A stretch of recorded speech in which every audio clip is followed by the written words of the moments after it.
Bonjour à tous, merci d'être venus aussi nombreux. Donc nous accueillons Benoît Rousseau qui va nous parler de son nouveau livre. Alors Benoît, avant de démarrer, peut-être que tu pourrais nous parler déjà un petit peu de toi. Oui, donc je vais. Il marche pas, hein, si. Si. Si. Donc je vais parler beaucoup plus fort. Oui. Enchanté. Parler de moi, c'est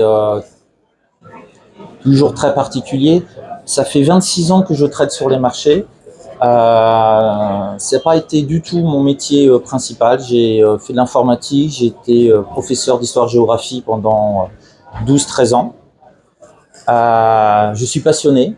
Depuis l'âge de 15 ans, je trade. À l'époque, je tradais sur du papier millimétré. J'ai passé mes premiers ordres sur le Minitel. À l'époque, c'était une belle époque. Et maintenant, c'est l'époque où je faisais du swing, parce que j'avais les infos à peu près une fois toutes les heures. C'était France Info. J'étais à la fac.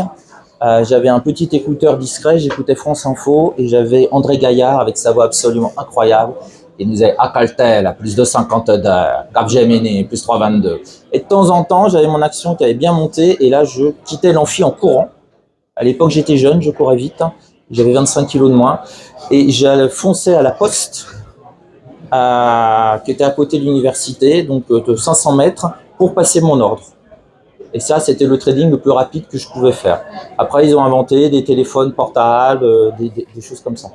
Donc voilà, ça fait 30 ans que je suis sur les marchés, que j'adore ça. Et j'ai partagé dans mon premier livre qui s'appelle Devenez Trader Pro, c'était plus ce côté technique. Ça, la technique, on est au salon de l'analyse technique, c'est la première pierre au mur, la première pierre à l'édifice.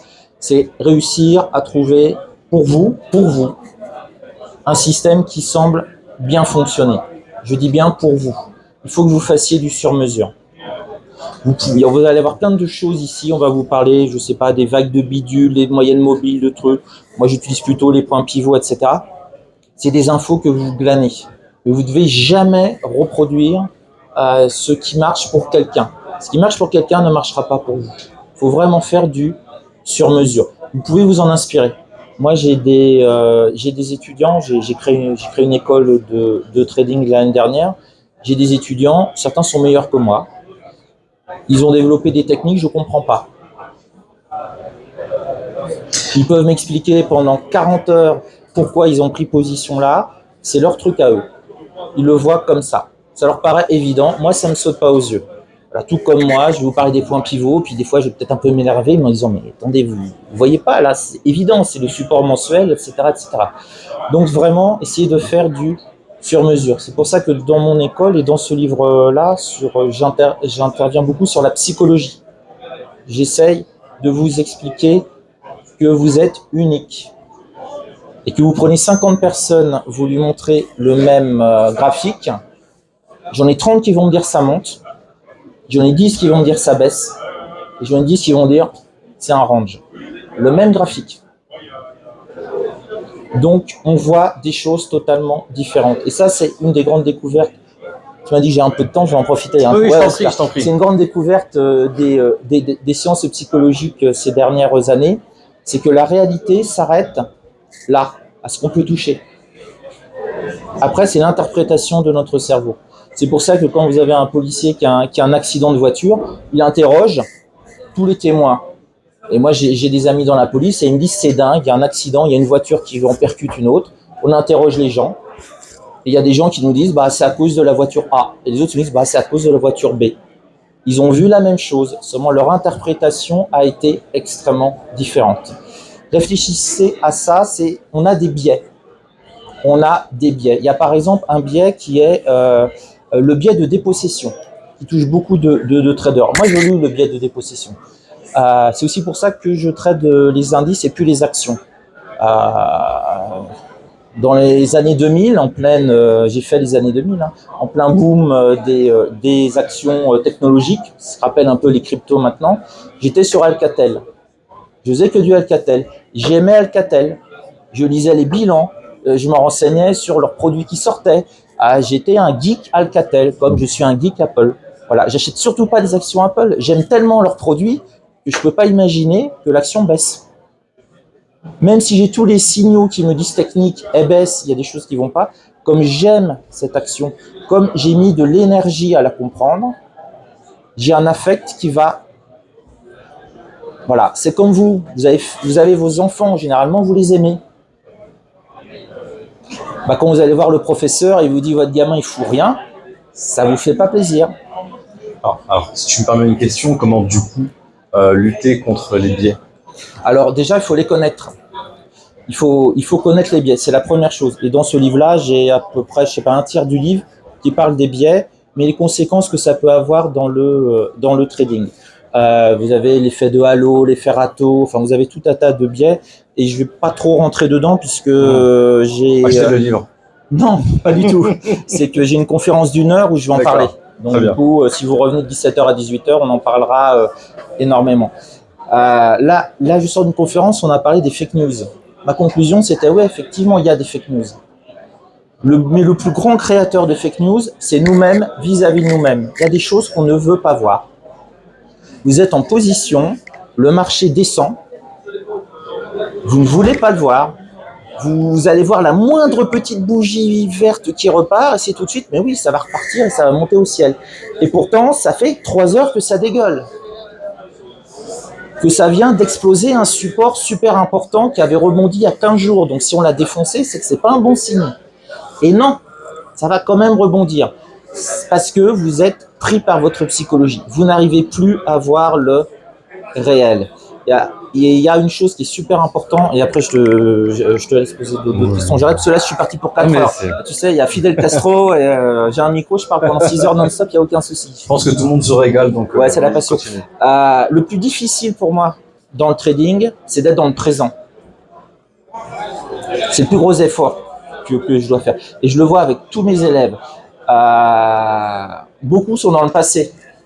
Ils ont perdu de l'argent, c'est la revanche. Ils ne pensent qu'à ça. Ils veulent rattraper, ils veulent rattraper, ils veulent rattraper. Et donc du coup, ils vont prendre des risques. Ils sont obsédés par ça. Ils doivent récupérer les choses.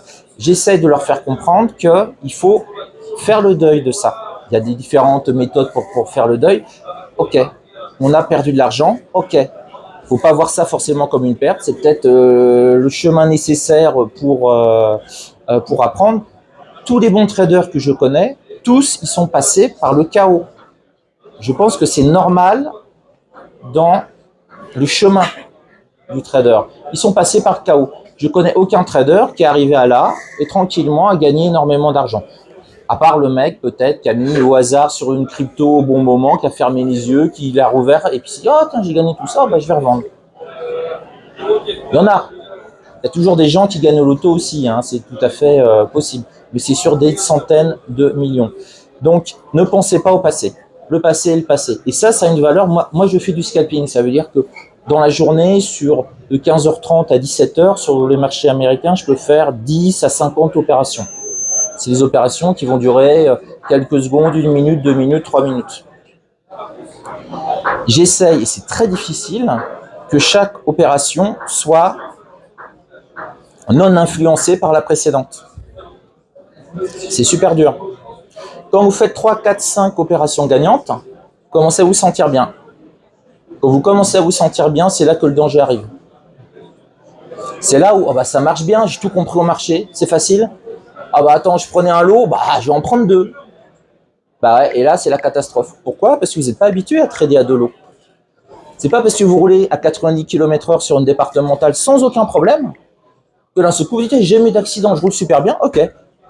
Je vais sur l'autoroute, je roule à 180. Vous allez droit dans le mur. Hein. Là c'est ça. C'est ça qui est important. Le passé, il faut s'en défaire. Il faut être dans le présent. Et pas être dans le futur. J'ai beaucoup d'élèves, par exemple, on élabore des stratégies, ce que j'appelle le travail des cartes. Et ils disent, à ce niveau-là, je veux rentrer. Ça me paraît bien. C'est une hypothèse. Si le marché arrive sur ce niveau-là, on pense qu'il y a une bonne probabilité qu'il rebondisse. On est sûr de rien. La technique, c'est de rester dans le présent. Quand ça arrive sur le niveau, on ne fait rien. On attend de voir ce qui se passe. Ça ne rebondit pas, ça continue rouge. On dit, bon, tant pis. Il y avait 90% de chances que ça puisse rebondir, ça n'a pas rebondi, tant pis.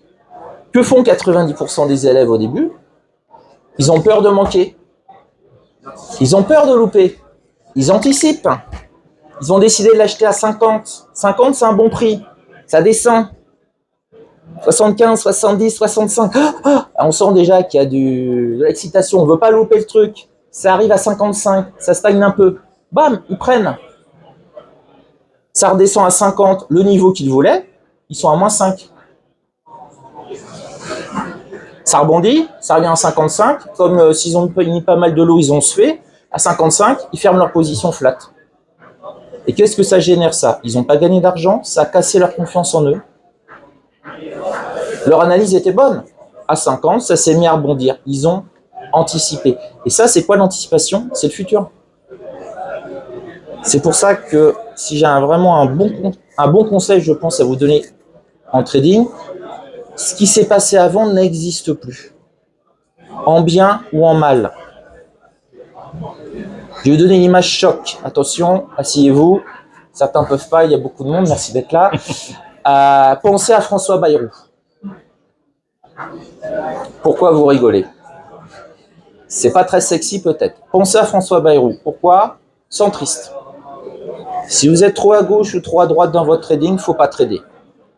Trop à gauche, par exemple, si vous n'avez pas le moral, s'il y a un truc qui ne va pas, si vous venez de vous engueuler avec votre femme, excusez-moi, il y a beaucoup d'hommes, ou votre homme, ne tradez pas. Vous êtes sûr à 99,99% de vous planter. Vous n'êtes pas en état psychologique de le faire. On ne trade que quand on est en pleine forme, que quand on a bien dormi, que quand on n'en veut pas au monde entier. En somme, ne pas trader, c'est aussi trader. C'est exactement ça, voilà. Vous voyez, 2 heures de discussion, une phrase qui a tout synthétisé. Quand vous ne tradez pas, c'est un acte de trading. Vous avez décidé de ne pas trader. Et ça, c'est très important.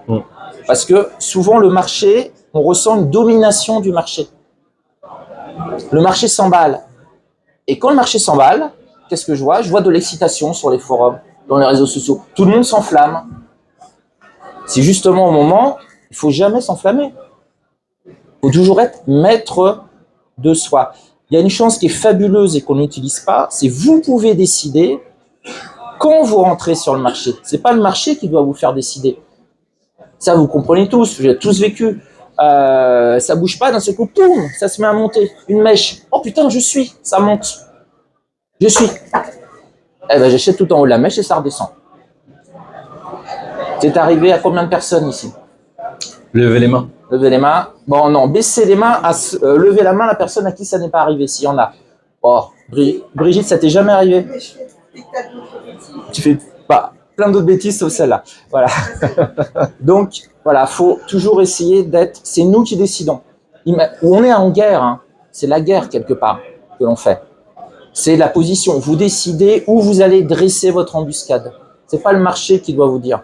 Et si ça vous convient pas, vous prenez pas. C'est pas grave. Si à 55, ça repart, vous vouliez l'acheter à 50, c'est pas grave. Qu'est-ce que vous en avez à faire? C'était 55, c'était 50 que vous vouliez. Point. 55, ça repart. C'est pas grave. Dans 3 minutes, dans 3 heures, dans 3 jours, ça reviendra à 50. Et ce sera peut-être une occasion aussi à prendre. Donc quand, par exemple, j'ai un élève qui fait un trade parfait, ça descend, par exemple. Il m'a fait analyse des cartes, il m'a dit sur 50, c'est une bonne zone. Qu'il achète à 50, je lui gueule dessus. C'est un très mauvais trade. Vous avez que du rouge, il achète à 50, pile à 50, ça rebondit. Au moment où il a acheté que sur des bougies rouges. Il n'avait aucune certitude que ça allait rebondir à 50. Ça aurait pu faire 50, 40, 30, 20, et il se prenait moins 30. Quand vous dites, je pense que j'achète à ce niveau-là, parce qu'il va avoir un rebond, vous attendez de voir le rebond. Et tant pis si vous l'achetez à 53, 54, 55, 56, ça n'a aucune importance. Si vous achetez pile au moment où ça rebondit, je suis désolé, ça peut vous paraître un trade parfait, c'est un trade extrêmement risqué en fait. Parce qu'au moment où vous avez acheté, vous ne savez pas si ça allait effectivement rebondir ou si ça allait s'enfoncer. Donc prenez le temps. Vous avez le temps. Vous êtes un officier qui a une compagnie qui décide de l'endroit où il va tendre son embuscade. Et si toutes les conditions ne sont pas réunies, vous ne tendez pas l'embuscade. C'est pas grave. Ne pas perdre d'argent, c'est votre priorité. La priorité, c'est pas en gagner. La priorité, c'est de ne pas en perdre. C'est ça le plus important. Je suis désolé, je suis parti sur plein de trucs. Je pense que vous avez tous apprécié. Donc, pas besoin d'être désolé. Dis-moi, sur un tiers de ton livre, tu nous as dit que tu l'as consacré à l'aspect psychologique du trader. Et sur le reste, sur les 2 tiers restants, de quoi est-ce que tu parles? Alors, en fait, ce livre-là, c'est 99% sur la psychologie. Pour moi, il y a 2 phases dans le trading. Je l'ai découvert. J'ai découvert j'avais 0 formation, j'ai tradé pendant 10 ans, j'avais jamais lu le livre. À mon époque, il n'y avait pas de livre, il n'y avait pas de formation, on était chacun dans notre coin. Voilà, parler trading en plus en France, pas évident. J'étais prof, vous imaginez, je me cachais en douce pour passer un ordre. Voilà, quand il y a Martine de la CGT qui me dit « Mais tu fais quoi ?»« Oh, rien. » Voilà, c'est compliqué. C'est compliqué de vivre ça.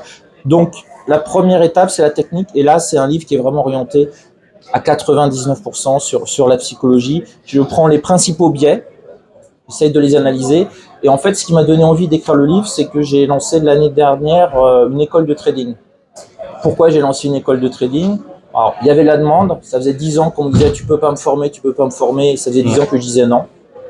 Parce que je tradais de 9h à 22h, donc j'avais pas le temps.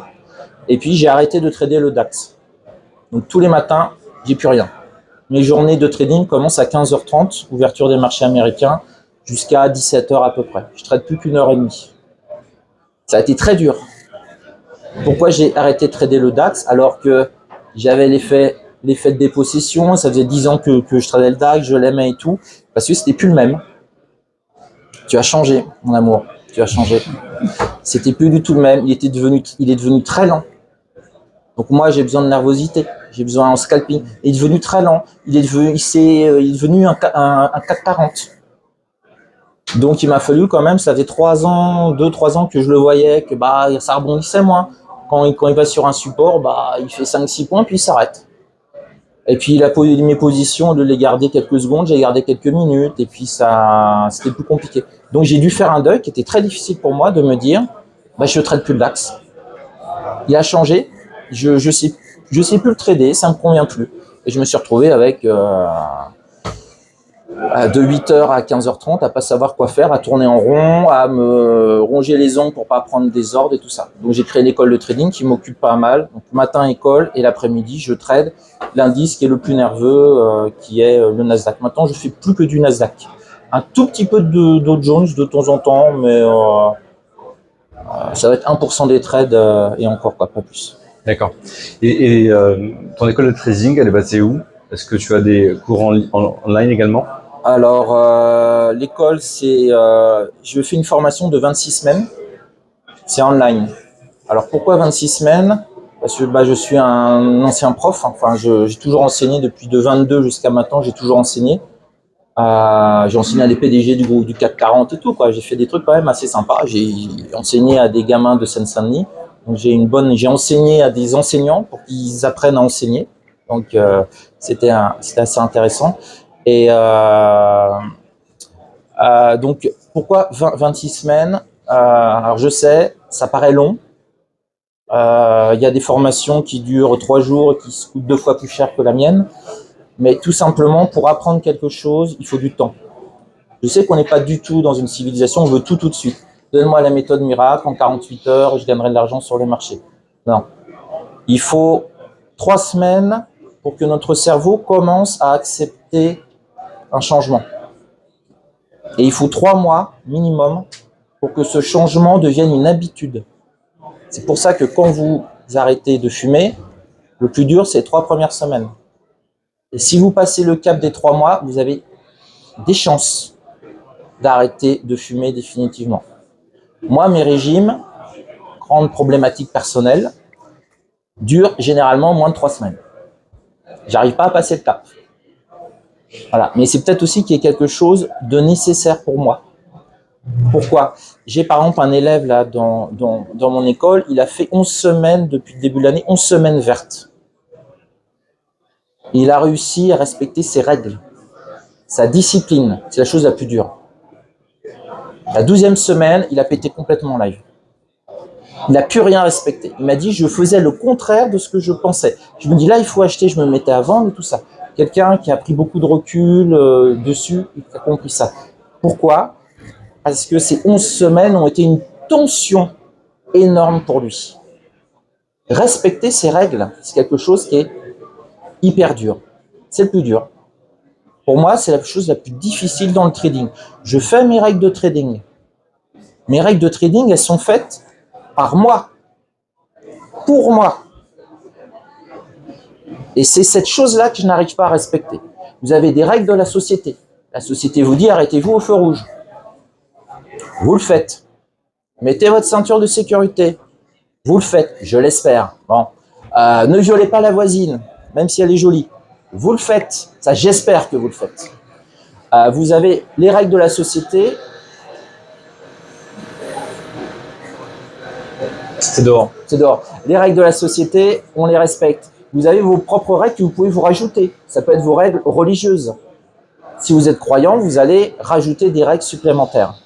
C'est Dieu qui vous les impose, entre guillemets, c'est la société qui vous impose des règles, c'est vos parents qui vous ont imposé des règles.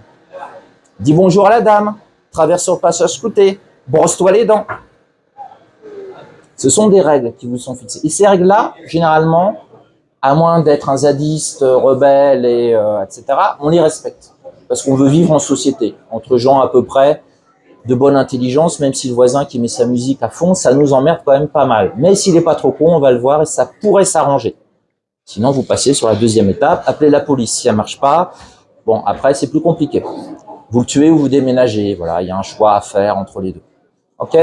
Mais vos règles de trading que personne vous a imposées, que vous avez données pour vous, on ne réussit pas à les tenir. Et ça, c'est super important. C'est pour ça que la formation, elle dure 6 mois. C'est très orienté sur la psychologie. Dans cette formation, je ne vous apprends pas une technique. J'explique comment je trade. Mais si vous essayez de cloner ce que je fais, ça ne marchera absolument pas. Parce que vous n'êtes pas moi. Et heureusement pour vous. Vous êtes vous. Donc j'essaye à mes élèves de leur apprendre à pêcher. C'est pour ça que je vous dis, j'en ai qui sont meilleurs que moi. Ils m'expliquent ce qu'ils font. Je ne comprends pas. Mais c'est pas grave. Parce que ils ont leur technique qui fonctionne. Ça, c'est la première étape. La deuxième étape, c'est toute la psychologie. Je dois respecter mes règles. L'acceptation aussi de changer complètement mentalement. Moi, j'étais persuadé que pour gagner de l'argent en trading, il fallait trader de 8h à 22h. 14 heures par jour. Parce que j'étais élevé dans ce milieu-là où il faut travailler. J'étais chef d'entreprise, il faut travailler 70 heures par semaine minimum. J'étais dans une famille ouvrière, on travaille. J'ai beaucoup d'élèves, ils tradent 15h30, 16h30, ils ont fait leur objectif de la journée, certains de la semaine. Et là, je me bats avec eux, et il faut des semaines, pour qu'ils arrêtent. 90%, ils rendent leur gain, ou ils finissent rouge. Parce qu'ils continuent à trader. Parce que trader, par exemple, le Nasdaq de 15h30 à 16h30, c'est pas du tout la même chose que de le trader de 18h à 20h. Il n'a plus du tout la même nervosité. C'est un sport différent, si j'ose dire. Très différent. Vous faites du tennis. Vous êtes peut-être bon sur la terre battue et nul sur le gazon. Et ça, il faut le savoir. Vous êtes peut-être très bon à trader de 15h30 à 16h30. Je vous invite à faire vos statistiques. Vous allez être surpris parfois. Vous gagnez l'argent. Généralement, les cours, elles sont toujours comme ça. Ça va à peu près bien au début. Et ensuite, ça baisse, ça s'effondre. C'est lié à quoi? C'est lié à la fatigue. C'est lié que le marché n'a pas la même nervosité. Il faut accepter ça. Et moi, je fais aussi du coaching. Alors, le coaching, c'est la formation plus 26 heures de Skype individuel avec les élèves. D'accord? Donc, ne cherchez pas, c'est complet. J'en prends 12 par an, c'est complet. Et je fais aussi un séminaire en Andorre, 4 semaines. Je prends 12 personnes pendant 4 semaines en Andorre. Là aussi, c'est complet. Et c'est réservé 1 an à l'avance. Donc, j'ai déjà pour l'année 2024 la moitié des places qui sont prises. Le séminaire, c'est du lundi. C'est simple, tu arrives le dimanche. Dimanche soir, on mange tous ensemble, ça permet de gagner une journée. Tu vois, c'est l'esprit de groupe, quoi. C'est, tu vois, nanana. Lundi, on rentre dans la salle. Donc déjà, tu as vu à peu près le copain avec qui est pas mal, donc tu viens. Vous avez un ordinateur individuel, un écran 32 pouces, une connexion fibre. On trade de 9h marché européen jusqu'à 17h30, 18h. Non-stop. Je trade devant vous, j'explique mes trades. Moi, je trade en moyenne 1 heure, les ouvertures, 9h, 10h, 15h30, 16h30. J'ai fait ma journée. Je me force à trader le matin, par contre, ça, je ne le trade plus, mais voilà. Ensuite, je passe, on regarde les trades, on analyse, vous discutez entre vous. Voilà, j'attends ça avec impatience parce que c'est un peu mes vacances. Parce que je me retrouve avec 12 personnes complètement dingues qui parlent trading. Je les invite au resto le midi, je les invite au resto le soir. Je leur demande de rester le samedi. Samedi, c'est visite d'Andorre, spa, restaurant étoilé. Voilà, et c'est tous devenus des copains. Et 1 an après, on est toujours sur WhatsApp à se discuter entre nous, tout ça. C'est très barré, parce que c'est le seul endroit où au resto, vous pouvez parler. Tiens, ouais, t'as vu la beauté du support M2, le rebond sur la S52, 53. Et voilà, vous êtes plus des ovnis, en fait. Voilà. Et moi, ce que je peux vous enseignez tous entre vous. C'est ça aussi qui est intéressant. Et vous allez voir, ça décomplexe beaucoup de personnes, parce que on a tous eu les mêmes problèmes, ou on les a tous. Et ça, il ne faut pas culpabiliser de perdre de l'argent, de ne pas y arriver. Voilà. J'ai perdu beaucoup d'argent, je n'y suis pas arrivé pendant 10 ou 15 ans. Voilà, je m'en sors un peu mieux. J'ai aussi des journées qui ne sont pas géniales. Il y a un seul truc maintenant, ce qui a fait toute la différence, c'est que je respecte mes règles. C'est que si ma stop maximum journalière, c'est tant, si à 15h38 c'est touché, j'éteins l'ordinateur, je me barre. J'essaye pas de me rattraper. Parce qu'à la fin de la journée, j'ai voulu me rattraper, j'étais plus en condition psychologique pour réussir et tout. Le j'ai voulu me rattraper, ça s'est transformé à doubler, tripler la perte maximum journalière. Et ça, c'est super dur, c'est la discipline. Et j'ai vraiment d'excellents traders dans mon école. C'est pas du tout prétentieux, hein. Ils sont arrivés, ils étaient déjà bons, mais ils ne savaient pas. Moi, j'ai un trader qui là, j'y pense parce qu'on s'est Alors, le coaching individuel, c'est je suis le père, je suis le frère, je suis le coach, le mec qui encourage, le mec qui met des coups de pied aussi. Bon, moi, j'ai passé 1 heure à le pourrir, quoi. J'avais pas envie. Et dans son évolution, c'était le moment. Le gars, il a aligné 10 semaines vertes d'affilée. Et il commence à dire, ouais, quand ça marchera. Mais il lui faut combien de semaines pour se dire, ça marche, mon truc? Je lui dis, t'en faut 10, 20, 30, 40, 50. T'as fait 600 trades, là. Il y a des rouges, oui. Tu as gagné de l'argent toutes les semaines. Ça fait 10 ans que tu essayes de trader. Jamais en 10 ans, tu as aligné 4 semaines d'affilée. Tu viens d'en faire 10 d'affilée. Bah, je suis désolé, je t'anoblis trader.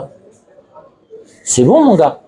Quand est-ce que tu vas, psychologiquement dans ta tête, passer d'un peut-être que, et là, c'est toute la programmation neurolinguistique, je suis toujours en train de les reprendre. Il y a beaucoup de vocabulaire au départ. C'est ça pour connaître un jeune trader, c'est le vocabulaire du jeu. C'est pas un jeu, c'est un investissement qu'on fait. C'est quelque chose d'extrêmement sérieux. Et donc il y a vraiment cette programmation neurolinguistique, et j'en parle dans le livre aussi, qui est super importante.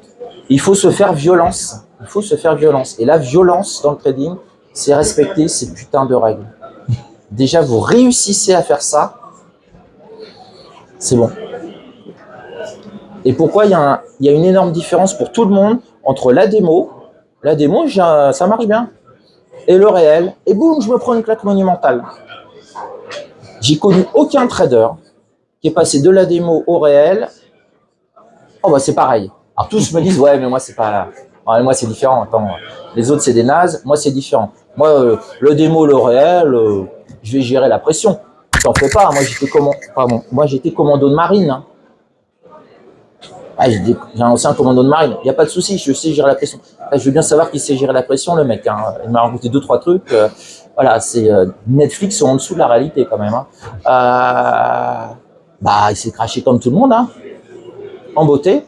Parce qu'à partir du moment où vous passez en réel, vous ouvrez un nouveau livre, si j'ose dire, Habile Transition, qui est la psychologie et essayer de comprendre ce que l'on est.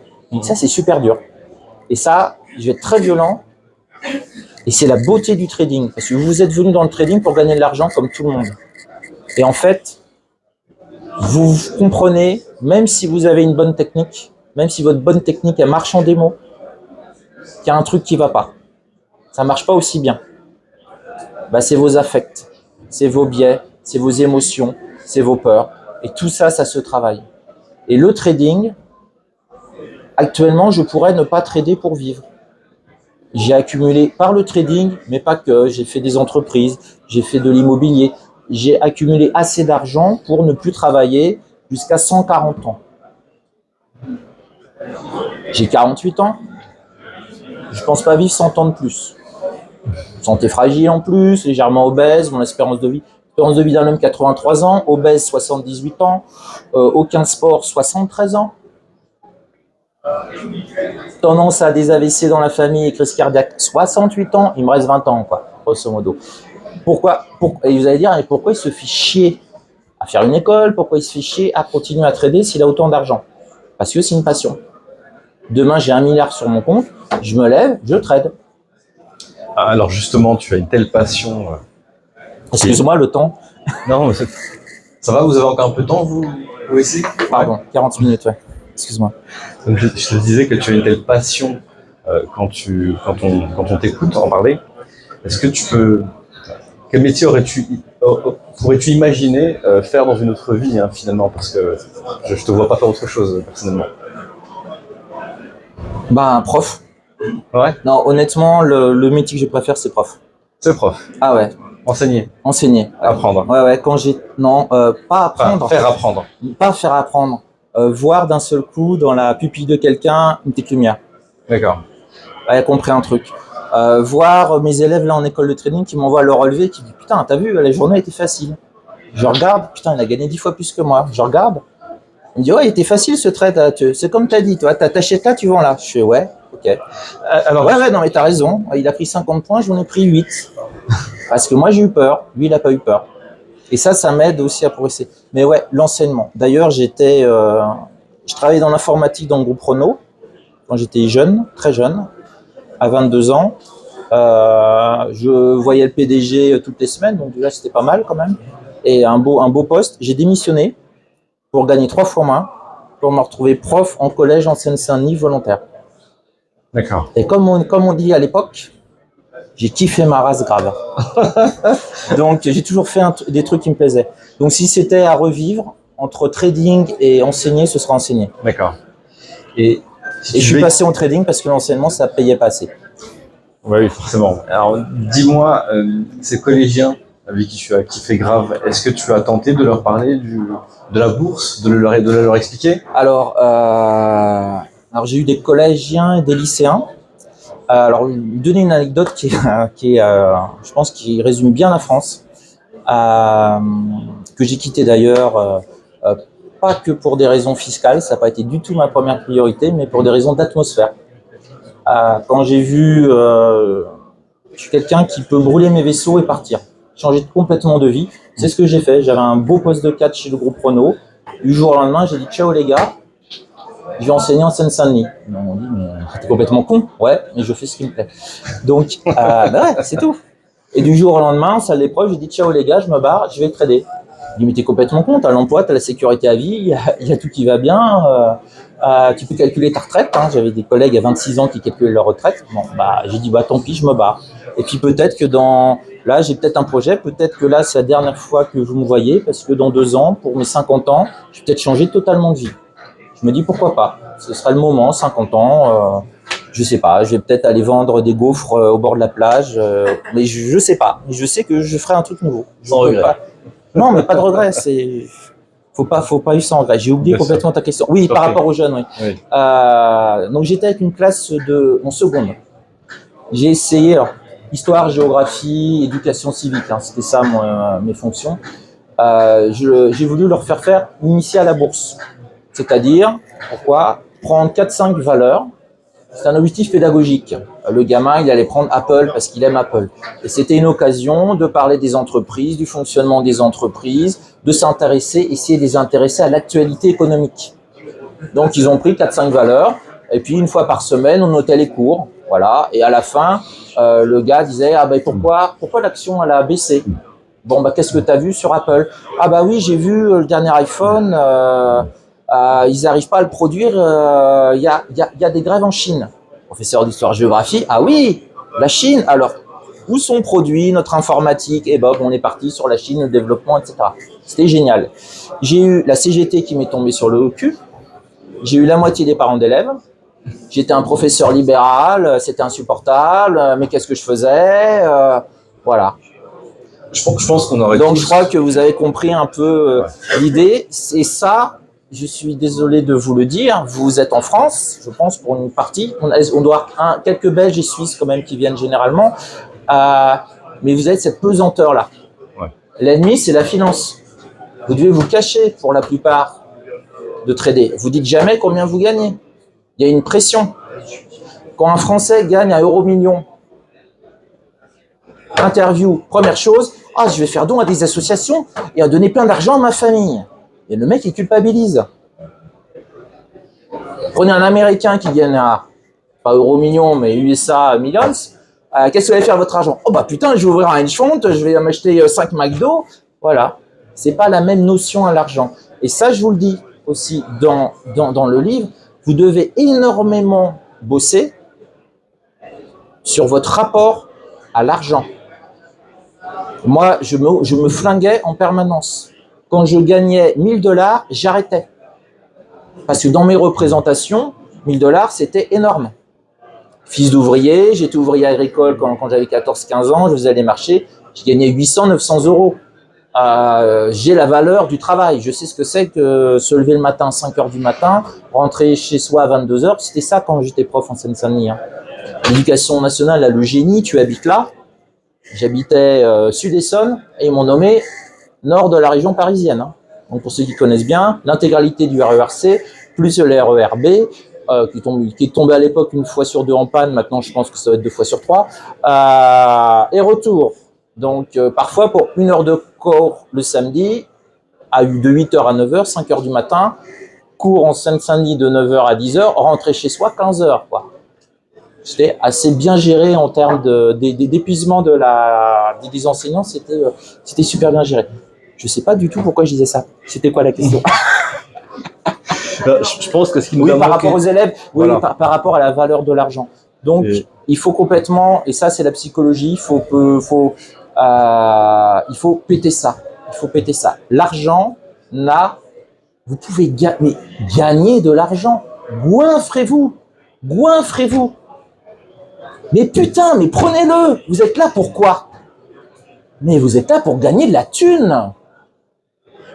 N'ayez pas honte, c'est pas un congrès de la NUPES, on est au salon de l'analyse technique. Gagnez cet argent. La seule responsabilité pour moi, par rapport à ma religion, j'ai une religion, par rapport à ma religion, par rapport à mon éthique, la seule responsabilité que j'ai, c'est qu'est-ce que je fais de cet argent. Et ma religion est super, mon éthique est super, je le dépense. Et ça va très bien.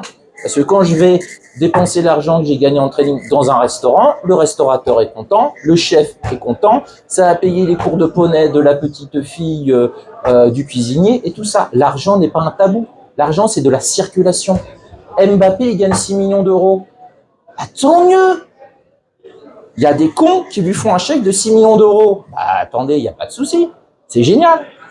La seule responsabilité, s'il y a un mec qui lui dit « je te fais un chèque de 10 millions pour bosser pour toi », j'espère qu'il va le prendre. Sa seule responsabilité morale, c'est qu'est-ce qu'il en fait. Et la valeur, l'argent a de la valeur que si elle circule, que si elle sert à quelque chose. Si vous gagnez 10 millions, que vous le mettez sur un compte et que vous n'y touchez pas, ou vous mettez ça, si ça ne circule pas, c'est ce que j'appelle un trou noir. Ça n'a aucune valeur. Si c'est pour nourrir votre famille, si c'est pour gagner de l'argent, je vais vous dire un truc. Quand je suis arrivé en Andorre, alors je suis arrivé en Andorre parce que j'aime le pays, j'ai rencontré une Andorrane, c'est quand même pas mal, d'accord, et que t'as pas le choix, c'est que tu vis en Andorre, sinon j'irai jamais vivre à Paris. Donc voilà, pour avoir une sexualité régulière et de qualité, j'ai préféré aller en Andorre. C'est une chose importante pour l'homme, je crois que vous tous, messieurs, vous en conviendrez. J'y suis allé pour la sécurité. Voilà, ma femme peut sortir à 23h le soir, j'ai pas besoin de l'accompagner. Voilà, il n'y a pas de tag, il n'y a pas de poubelle, par terre en tout cas. Voilà, les gens sont plutôt sympas, ils sourient, ils sont cool, ils se plaignent pas, ils râlent pas. Ça change tout, hein. Ça, je peux vous assurer, ça change tout. Et ils ont un rapport à l'argent qui est totalement décomplexé, à l'américaine. Mon voisin, au bout de la deuxième fois, il me dit, tu fais quoi? Je dis, bon, bah, je trade. Il dit, ah bon, tu gagnes combien? Ah là, le truc en France qu'on ne pose jamais, quoi, tu vois. Alors, bon, à l'époque, si on minimisait un peu, en m'excusant, j'étais de côté français, ben, 5 000, 10 000, parfois, voilà.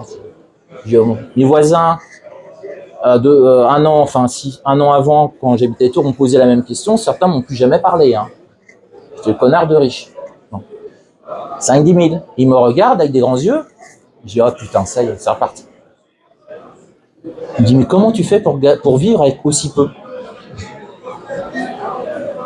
Et ben, ça m'a complètement débloqué. Après, j'ai regardé les bagnoles. J'avais la bagnole la plus pourrie. Voilà, ils avaient tous, voilà. Et voilà. Et l'argent, c'est quelque chose qui n'est pas tabou. Il faut vraiment que vous pétiez ça. Et moi, j'ai ce putain de plafond de fer. À 1 000 $, j'arrêtais ma journée. J'arrêtais. C'était trop.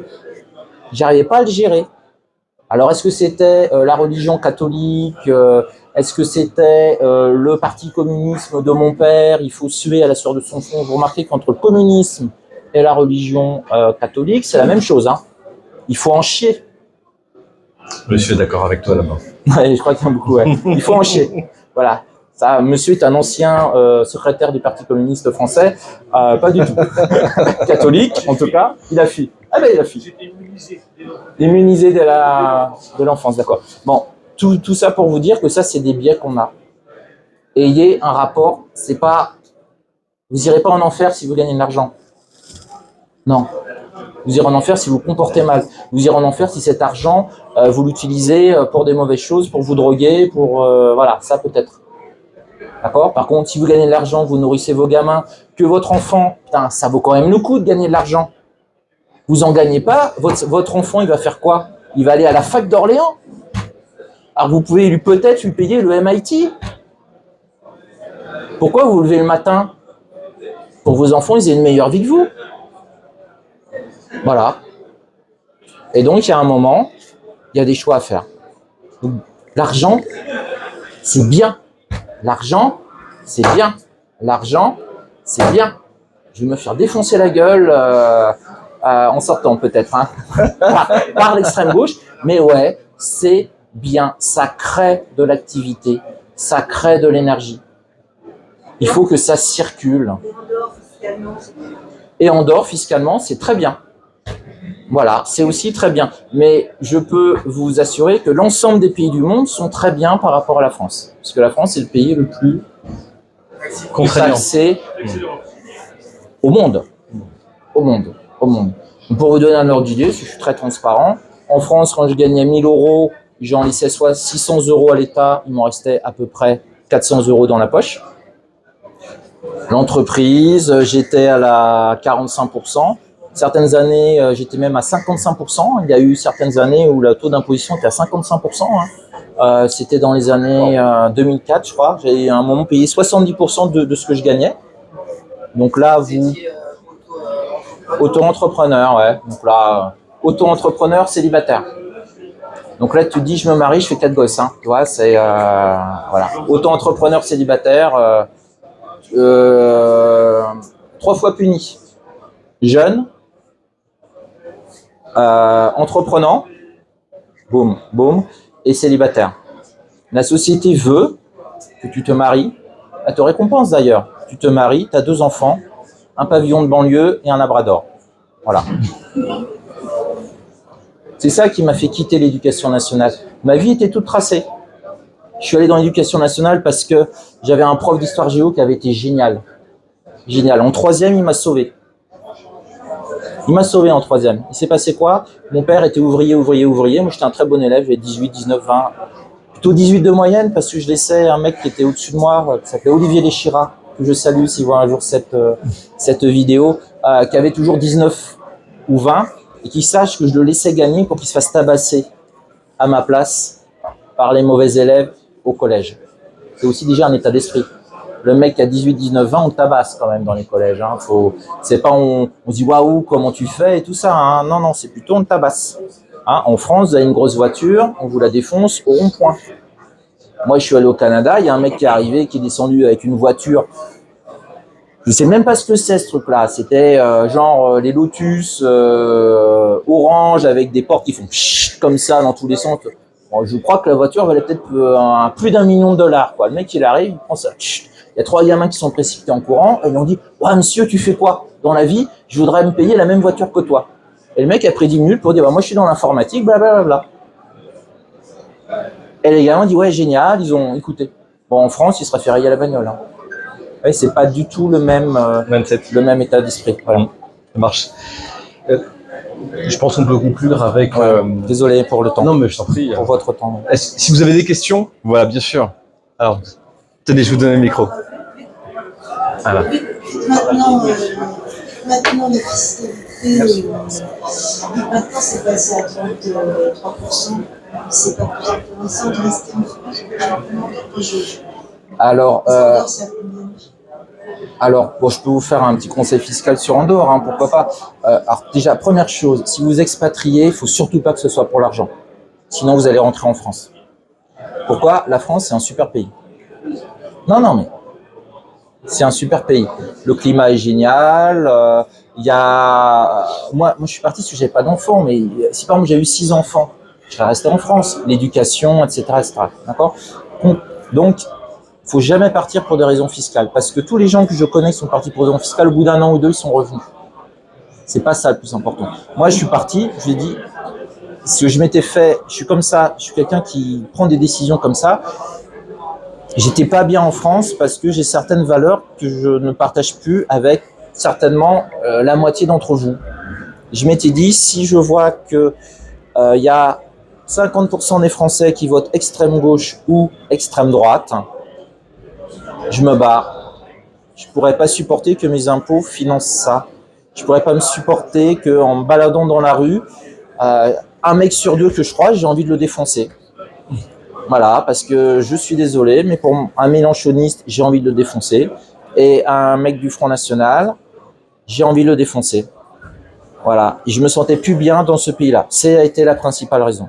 Voilà, et puis j'étais amoureux, donc honnêtement, ça aurait été une Bulgare, je serais parti en Bulgarie. Hein, voilà, mais bon, voilà. Alors finalement, en Andorre, la fiscalité, c'est 10%. 10% et il n'y a pas d'impôt progressif. Et ça change beaucoup de choses aussi. 10% pour, jusqu'à, je crois, 48 000 euros, vous payez 0. Et à partir de 48 000 jusqu'à 1 milliard, 10 milliards, 100 milliards, c'est 10%. Ça a un avantage, c'est que ça motive les entrepreneurs. C'est-à-dire qu'en France, on a un système qui monte au fur et à mesure. C'est-à-dire que plus vous gagnez d'argent, plus vous payez. Alors, c'est très bien parce que y a des aides. Il y a des aides. Par exemple, les Français sont les gens qui ont le plus peur de l'avenir. Alors que ça devrait être le contraire, vous ne devriez pas avoir peur de l'avenir. Si vous vous plantez, vous avez le RSA. Vous êtes quoi bouffer? Vous avez des aides, vous pouvez repartir. C'est un pays qui... On ne devrait avoir que des entrepreneurs en France, que des gens qui prennent des risques. Ils se plantent, c'est pas grave, j'ai toujours de quoi manger. Et je repars, et je recommence. En Andorre, il n'y a pas de... On paye 10% d'impôts, il n'y a aucune aide. Vous êtes au chômage, vous vous démerdez. Il n'y a pas d'aide. C'est comme ça. C'est des lois qui fonctionnent de manière différente. Donc du coup, il y a moins d'argent à distribuer à la population, donc il y a moins d'impôts pour les personnes.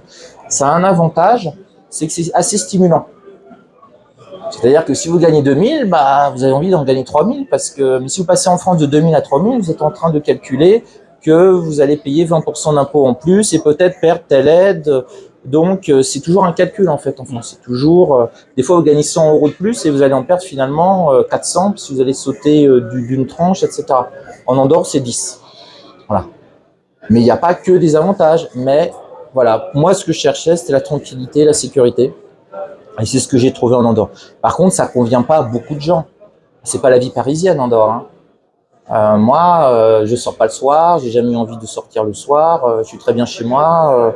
Voilà, c'est pour venir vous voir, par exemple, j'ai dû aller à Toulouse, à l'aéroport de Toulouse, c'est 3h30 de route de montagne pour arriver à Toulouse. Et puis arriver à Toulouse, on vous dit, bah non, l'avion est annulé, il y a grève en France. D'accord, mardi. Bon, bah je reprends 3h30 de route et je rentre en Andorre. C'est ma journée de mardi, voilà, c'est ce que j'ai fait, l'aller-retour. Mercredi, même chose, aller-retour. Jeudi, avion annulé. Ah, mais on peut vous en trouver un autre. Ouf, super. Donc je suis là devant vous, mais voilà, ça a été quand même assez compliqué. Donc ne partez pas pour l'argent. Il y a énormément de choses extrêmement positives en France. Par contre, il y a, et ça moi c'est ce que je dénonce, c'est ma vision. On n'entendrait pas, parce que je ne sais pas si un parti politique défend cette vision. Le malheur de la France, c'est l'impôt progressif qui fait quoi? Ça favorise les riches. Parce que c'est bon, ils sont installés. Ils ont du pognon. Ça empêche des gens de la classe moyenne de monter des étapes au-dessus. C'est pour ça que la classe moyenne, elle progresse. Il y a de moins en moins de pauvres en France. Quoi qu'on en dise, toutes les stats. Il y a de moins en moins de pauvres. La classe moyenne est de plus en plus importante. Mais il y a un plafond de verre qui est impossible pour passer de la classe moyenne à, entre guillemets, riche. À cause de cet impôt progressif. Mais quand vous êtes tout en haut, vous n'en avez rien à foutre. Vous y êtes. Et ça arrange le système. C'est comme il y a moins de riches, il y a moins de concurrence entre les enfants des riches et tout ça. Quand vous avez par exemple, et je termine, on va lancer notre parti politique, c'est maintenant qu'il faut le lancer, ils sont chauds. Je termine juste, ça m'avait énormément choqué. Jean-Luc Mélenchon, campagne présidentielle, pour attaquer les riches, 5 000 euros, je crois, ou 6 000 euros maximum, et tout ce qui est au-dessus, on le prend. Mais ils n'en ont rien à foutre, les riches. Ça empêche juste quoi? La classe moyenne de devenir riche. C'était le rêve de l'aristocratie sous Louis XV. Empêcher la bourgeoisie de monter.